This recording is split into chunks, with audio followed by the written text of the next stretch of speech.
Baiklah, pada kesempatan kali ini, kami dari kelompok Era Kartini yang terdiri dari Sharon Monalisa Sorongan, Angelina Putri Syalumori, Vicilia Shalomika Prayo, Vanden Soen Chong, Marsha Shalom Supit, dan Aldindra Mataputun. Pada saat ini, kelompok kami akan mempresentasikan tentang seorang pahlawan nasional Indonesia, yaitu Raden Ajeng Kartini.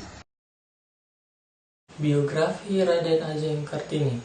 Raden Ajeng Kartini adalah seorang wanita yang mempelopori kesetaraan derajat antara wanita dan pria di Indonesia.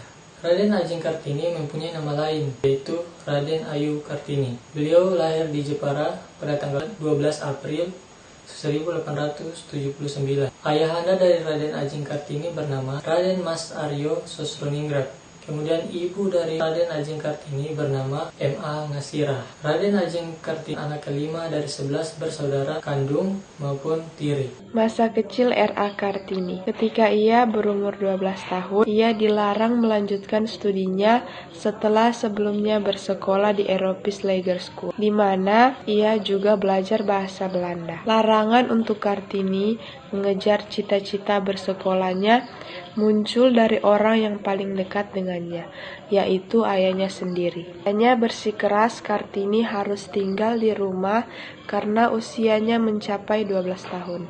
Berarti ia sudah bisa dipingit. Kartini kecil mulai menulis surat-surat kepada teman korespondensinya yang kebanyakan berasal dari Belanda, di mana ia kemudian mengenal Rosa Abendanon yang sering mendukung apapun yang direncanakan Kartini. Sejarah perjuangan R.A. Kartini dalam mempelopori kesetaraan derajat antara wanita dan pria di Indonesia. Kartini dikenal sebagai wanita yang mempelopori kesetaraan derajat antara wanita dan pria di Indonesia. Hal ini dimulai ketika Kartini merasakan banyaknya diskriminasi yang terjadi antara pria dan wanita pada zaman itu, di mana beberapa perempuan sama sekali tidak diperbolehkan mengenyam pendidikan. Kartini sendiri mengalami kejadian ini ketika ia diperbolehkan melanjutkan studinya ke jenjang lebih tinggi. Kartini sering berkorespondensi dengan teman-temannya di luar negeri, dan akhirnya surat-surat tersebut dikumpulkan oleh Abendanon dan diterbitkan sebagai buku dengan judul Habis Gelap Terbitlah Terang. Kartini dijodohkan dengan Bupati Rembang KRI Pati Aryo Singgidojojo Adiningrat yang sudah pernah memiliki 3 istri. Kartini menikah pada tanggal 12 November 1903.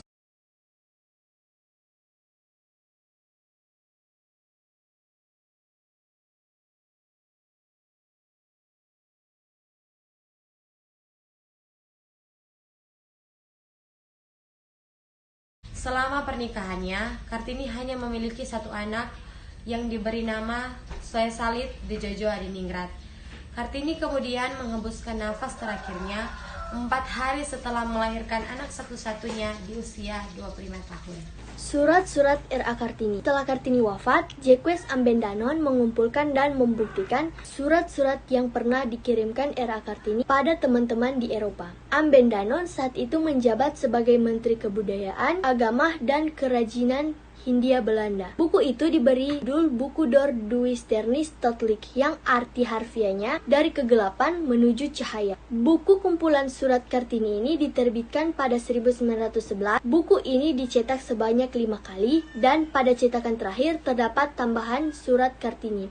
Pada 1922, Balai Pustaka menerbitkan dalam bahasa Melayu berjudul yang diterjemahkan menjadi Habis Gelap Terbitlah Terang, Boyan Pikiran, yang merupakan terjemahan oleh 4 saudara. Kemudian tahun 1938 keluarlah Habis Gelap Terbitlah Terang versi Armijin Pane, seorang sastrawan pujangga baru. Armijin membagi buku menjadi 5 bab. Pembahasan untuk menunjukkan perubahan cara berpikir Kartini sepanjang waktu korespondensinya. Pada surat-surat Kartini tertulis pemikirannya tentang kondisi sosial saat itu, terutama tentang kondisi perempuan pribumi. Sebagian besar surat-suratnya berisi keluhan dan gugatan, khususnya menyangkut budaya di Jawa yang dipandang sebagai penghambat kemajuan perempuan. Surat-surat Kartini juga berisi harapannya untuk memperoleh pertolongan dari luar. Pada perkenalan dengan Estelle Sehandelar Kartini mengungkap keinginan untuk menjadi seperti kaum muda Eropa. Ia menggambarkan penderitaan perempuan Jawa akibat pungkungan adat. Melalui suratnya juga, Kartini banyak mengungkap tentang kendala-kendala bercita-cita menjadi perempuan Jawa yang lebih maju.